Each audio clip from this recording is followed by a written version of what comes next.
দুনিয়াতে যত অদ্ভুত অদ্ভুত প্রশ্ন সব আপনি মুসা আলাহিস সাল্লামের মাথা থেকে পাবেন। বিভিন্ন বিষয়ে আল্লাহরে প্রশ্ন করতেন। সাইয়েদনা মুসা আলাহিস সাল্লাম আল্লাহরে বললেন, আল্লাহ আপনি আমার এমন একটা জিকির শিখাইয়া দেন যে জিকিরটার শব্দ আপনি আর আমি ছাড়া কেউ জানবে না।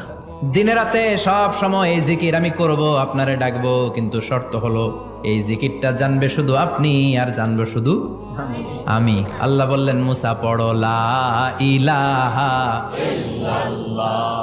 মুসা আলাইহিস সালাম কয়, মাবুদ এটা তো জাতীয় জিকির, সবাই জানে। আমি তো চাইছি এক্সেলেন্ট একটা জিকির, কারো কাছে নাই, শুধু আমি জানবো আর আমি পড়বো।